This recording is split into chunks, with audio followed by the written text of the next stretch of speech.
Interconexão Brasil. Oferecimento Sindicato dos Professores da UFMG. Bem-vindos a mais um programa. O tema de hoje são países emergentes, mais um tema internacional. Os países emergentes, nós vamos estudar o seu desempenho na economia depois da crise de 2007 e 2008. E foram exatamente os países emergentes menos afetados diretamente para a crise comparativamente com os países desenvolvidos. E, ao mesmo tempo, o bom desempenho dos países emergentes ajudou exatamente a enfrentar a crise e a superação da crise. Nós vamos fazer um balanço desse desempenho e também analisar se crescimento econômico significa também desenvolvimento ou se desenvolvimento exatamente tem outras dimensões que nós precisamos analisar, porque são também fundamentais para manter o crescimento da economia no ritmo que ela veio sendo construída nos últimos 7 anos. A nossa convidada é a professora Suzana Braga Rodrigues, professora da Universidade Federal, professora atualmente da FUMEC e uma pesquisadora com grande experiência internacional. Atuou na Inglaterra e atualmente também atua na Holanda. Obrigado, professor, é um prazer tê-la aqui. Obrigado, boa noite, professor. Que balanço nós podemos fazer exatamente do desempenho econômico dos países emergentes? Bom, no contexto exatamente da crise. O desempenho dos países emergentes começou com a história dos BRICS. E a história dos BRICS, ela começou em 2003, antes dessa crise econômica. Sim. E os BRICS surgiram por causa de um relatório da Goldman Sachs, que era uma empresa de consultoria que fazia avaliação do desempenho econômico de países. Sim. E essa avaliação era uma avaliação comparativa do desempenho econômico dos BRICS com os países desenvolvidos. E nessa... Quando nós estamos falando em BRICS, só para o nosso telespectador, o B é do Brasil. O B é do Brasil, o R é da Rússia, o I é da Índia. Sim. E o C é da China. Da China. Mais recentemente incorporaram também a South Africa. Sim. E tem o S que é da South Africa. A África do Sul. Mas, na verdade, tradicionalmente, os países que se entendiam como sendo os BRICS eram esses 4 que eu mencionei inicialmente. Perfeito. O desempenho deles comparativamente com os desenvolvidos tem uma diferença significativa? Sim, professor? Nessa época, em 2003, então o Goldman Sachs, eles fizeram uma previsão de que os países emergentes iriam ultrapassar em seu desenvolvimento econômico, em termos do PIB, os países desenvolvidos. E isso aconteceria em um curto espaço de tempo. Por exemplo, a Índia iria ultrapassar a economia da França, da Inglaterra e da Alemanha mais ou menos por volta de 2015. Talvez o único acerto tenha sido da China, que hoje Exatamente. É a segunda economia mundial, né? Isso. Então, os outros países também... eles deveriam, a suposição era de que eles deveriam ultrapassar, tanto a Rússia como o Brasil deveriam ultrapassar as economias dos países desenvolvidos. Sim. E a China deveria ultrapassar a economia do Japão em 2014. Sim. Só que essas previsões não se realizaram completamente, como você fala, apenas a China está acompanhando as previsões que foram feitas a respeito do desenvolvimento desse país. Mas nessa previsão não estava prevista a crise de 2007 e 2008. O que muda com ela, professora? Sim, a crise econômica, a crise financeira, na verdade, ela foi uma crise financeira que levou à quebra de bancos e etc. E também o envolvimento dos Estados Unidos e Inglaterra, também nas guerras no Oriente Médio, evidentemente faliram esses países. Sim. Então, esses países entraram numa recessão e tiveram que usar uma política econômica que devolvesse a vitalidade das economias no início de 2000. Esta é, segundo a literatura, a grande diferença da crise de 29, onde, digamos, o Estado pôs um freio, enquanto que nessa, exatamente, o Estado entrou, até um pouco retardadamente, né, exatamente com crédito para manter a economia funcionando, não é isso? Mas só que os países europeus e também os Estados Unidos entraram num programa muito mais duro de economia. Sim. E, na verdade, de retrair, de segurar o investimento público. Sim. E, com isso, eles causaram, evidentemente, a inflação zero e deflação, que também não ajudava o desenvolvimento econômico. Então, as esperanças, em face dessa crise financeira, as esperanças, então, voltaram-se outra vez para os BRICS. Perfeito. E os BRICS que eram vistos como os países que iriam salvar a economia global, porque a economia global hoje é totalmente interdependente, quer dizer, era uma expectativa, digamos, não muito realista, porque uma hora ou outra a crise iria atingir também os países BRICS, ou seja, os países emergentes. Então, tanto pela previsão quanto pelo desempenho depois da crise, talvez o único país exatamente que se fortaleceu, que cresceu a economia, seja efetivamente a China? Exatamente. A China... E aí, qual foi o segredo do crescimento chinês, professora? O crescimento do segredo chinês, digamos assim, vem da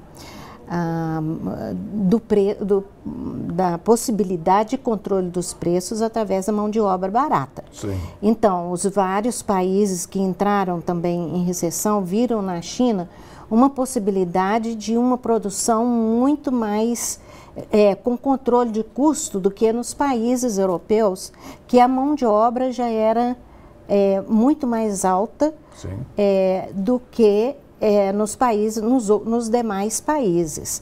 Então, uma forma de competir foi transferir a indústria para os países asiáticos. E isso deixou os países desenvolvidos mais ainda sem recursos para recuperar a economia. Né? E mais frágeis. Porque o capital produtivo se separou do capital financeiro. Né? Exatamente. E aí o que aconteceu foi que o governo inglês, por exemplo, colocou forças na repatriação das empresas que foram para a Ásia. Só que isso não teve muito sucesso. Claro. Porque, evidentemente, que as condições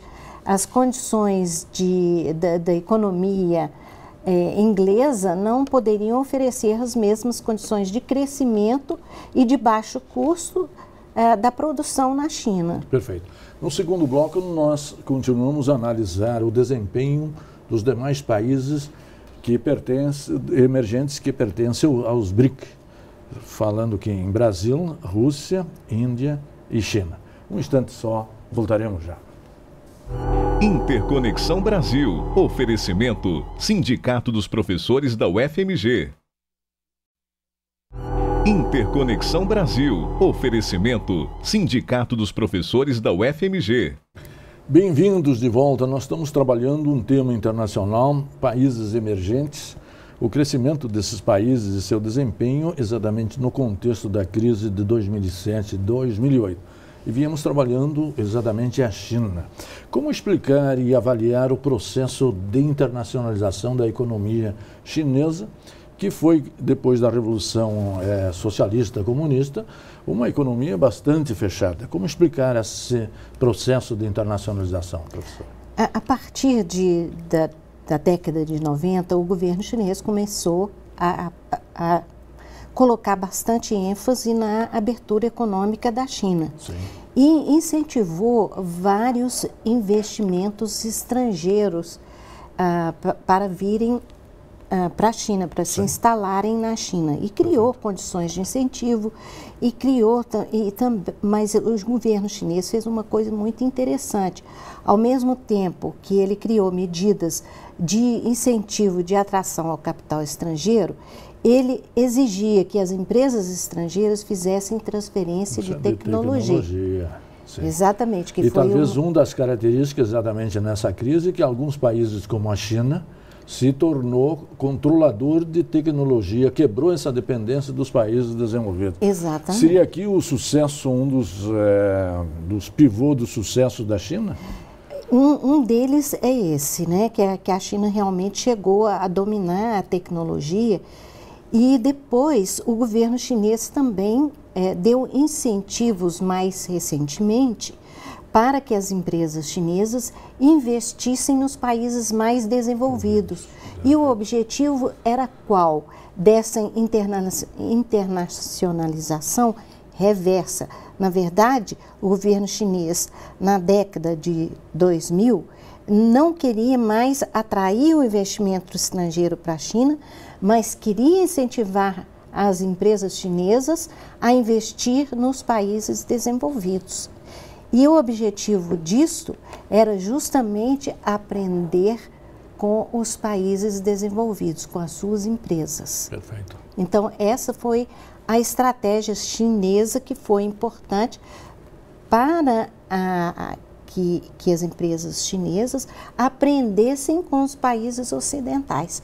Primeiro foi através da vinda das empresas estrangeiras e depois as empresas chinesas se instalando nos países desenvolvidos. E também na África, na Ásia, na própria América Latina, né? Exatamente. Exportando serviços, né? Isso, porque o mais interessante da China, do modelo de internacionalização dela, é que não é separado das políticas internacionais, sim, mais globais da China,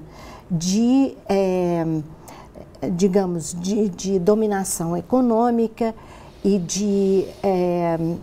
digamos, adquirindo uma importância geográfica muito maior. Então, o governo chinês, ele começou a envolver pesadamente na África. Por quê? Porque a competição também se tornou acirrada na China, principalmente para os pequenos empreendedores, e o governo chinês tinha por intenção realocar essas pequenas e médias empresas na África, onde havia muito mais oportunidade. E com isso, ela também criou oportunidades para as grandes empresas estatais e também para que a China assumisse uma posição geopolítica muito importante na África, porque todos esses acordos que envolviam empresas multinacionais chinesas envolviam também a mão do Estado chinês como negociador. Sim. E como também o governo chinês também oferecia resolver vários problemas que os estados africanos não conseguiam resolver e nem tinham recursos para isso. Claro. Então, os governos chineses fazem ainda empréstimos para o governo africano, e no bojo dessas relações internacionais, então vem a internacionalização das empresas chinesas, das grandes multinacionais chinesas na área de infraestrutura, na área de exploração de minerais também na África. Então, com isso, o que as empresas chinesas, qual que é, digamos, a barganha do Estado chinês? É que eles oferecem fazer rodovias, hospitais, escolas, tudo isso entra no contrato, e isso também torna muito difícil para empresas de países como o Brasil fazer parte desse tipo de concorrência. Ou competir porque com o governo brasileiro, evidentemente, não é inspirado por esse tipo de ideologia do governo chinês. Por que Espero, o ritmo do crescimento na China diminuiu nos últimos anos? Uma redução pequena, mas isso, porque a gente tem que pensar que hoje o mundo é totalmente globalizado. Sim. E a economia chinesa, ela depende, evidentemente, pesadamente da economia americana. Sim. E em a economia americana entrar em recessão, evidentemente ela leva consigo os países que mantêm independência dessa economia. Perfeito. Então, mais cedo ou mais tarde, a crise iria também abater os países em desenvolvimento. Uns mais do que os outros, porque uns pode ser que se prepararam melhor do que, por exemplo, temos visto aqui no Brasil.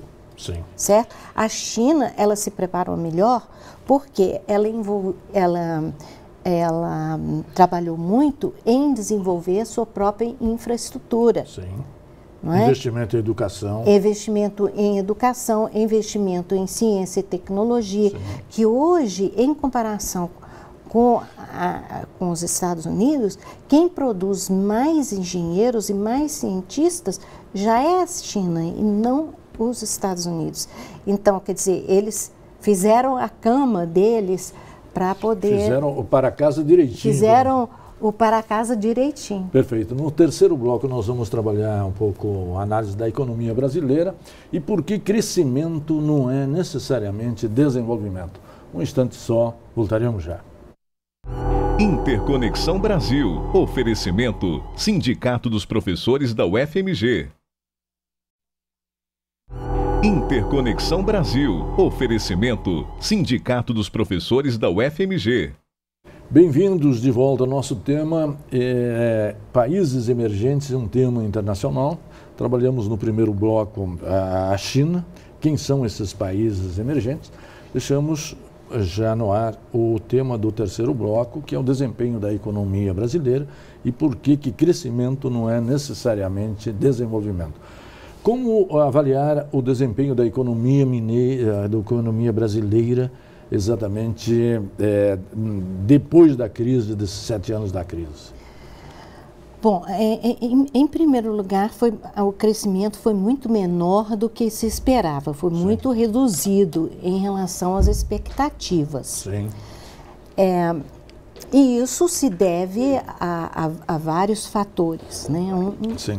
Quais seriam os principais, professora? Os principais fatores é que o Brasil não investiu, digamos assim, na base para o desenvolvimento econômico, nas bases do desenvolvimento econômico e social. Sim. Digamos assim, houve alguma melhoria na situação da desigualdade social. Sim. Mas se não se cuida da economia, a questão da desigualdade social, ela acaba sendo consumida pela inflação. Porque, veja bem, se uma Bolsa Família hoje custa R$100, e qual o valor de compra desses R$6? Não é? E com a inflação hoje, que se estima 6,5, na verdade, é muito mais do que isso. Então, hoje, os R$100 já não compra isso. Então, quer dizer, mesmo os instrumentos que se usou da distribuição de bolsas, não teve o efeito desejado de alavancar a classe mais pobre e fazê-la subir na escala social e econômica, não funcionou, porque a inflação extremamente alta, ela age contra, é uma força que é contrária ao crescimento econômico. Perfeito. Sustentável, digamos sustentável, assim. Né? Um dos temas que eu vi pelos seus estudos é que crescimento não é necessariamente desenvolvimento, né? Que outros recursos, digamos, os países desenvolvidos, do ponto de vista institucional, têm de diferente dos países emergentes, que exatamente os faz desenvolvidos e nós ainda, num certo sentido, continuamos emergentes, muitas vezes perdendo de novo o bonde da história, né?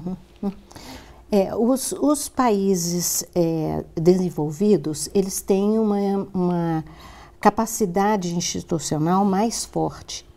E os países emergentes e os menos desenvolvidos são fracos nas suas instituições, que vão incentivar as atividades produtivas, não é? E as atividades sociais também. Então, o que acontece? Quando, apesar de que os países emergentes cresceram muito em termos do PIB, esses países ficaram para trás, continuam atrás, muito atrás dos países desenvolvidos em vários critérios, por exemplo, no índice de desenvolvimento humano, no grau de transparência das suas instituições, na sua competência institucional, também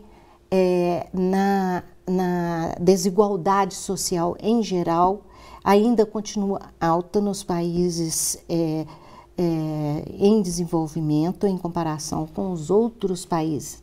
Então, do ponto de vista social e institucional, esses países ficaram para trás.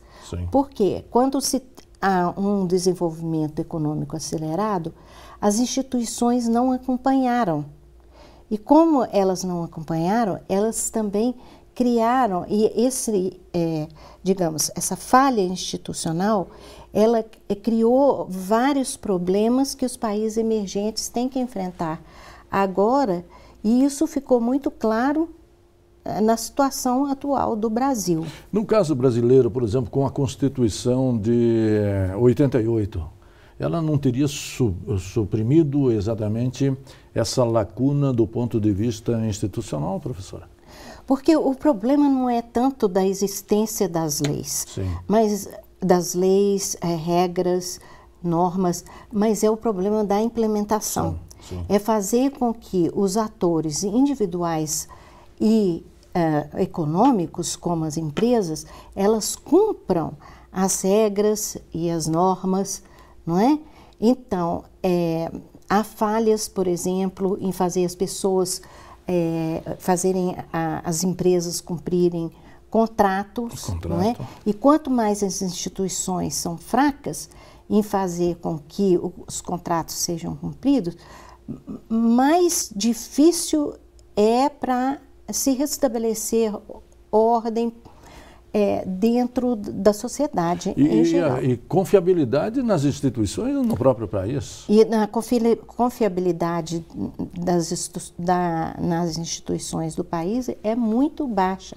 Por quê? Porque toda vez que teve problema institucional de fazer com que as regras, as normas, a ordem prevalecesse, o que as autoridades faziam, ou os políticos inventavam e criavam novas normas, em vez de estabelecer programas de implementação dos objetivos institucionais. Perfeito. Nós estamos no finalzinho do programa, exatamente, terminada a Copa do Mundo, o Brasil terá condições de manter, digamos, a economia em crescimento ou não? Essa é uma pergunta difícil de ser respondida, mas eu acho que o Brasil tem que fazer um dever de casa enorme. Em primeiro lugar, tem a questão do investimento na infraestrutura, tem a maneira como o novo governo vai resolver a questão das expectativas sociais, que respostas o governo vai poder dar a essas expectativas sociais que os movimentos estão trazendo, né? Como que o governo vai conciliar a questão da necessidade dos investimentos, de investir em infraestrutura, investir no crescimento institucional, no desenvolvimento sustentável, não é? Isso vai fazer com que o governo realmente derrame digamos, reais na economia. Perfeito. Mas, por outro lado, a alta inflação vai fazer com que isso seja outro restrito. Limitador. Mas isso seria já um tema para um próximo programa. Professor, eu queria agradecer muito sua presença aqui, seus esclarecimentos. Trouxemos a você, telespectador, um estudo comparativo do Brasil e da China, dos BRICS e dos emergentes. Certamente esse será um tema que será retomado durante a campanha eleitoral. E a você, telespectador, que sempre nos acompanha e nos prestigia todas as semanas, muito obrigado pela sua audiência e até a semana que vem. Parabéns.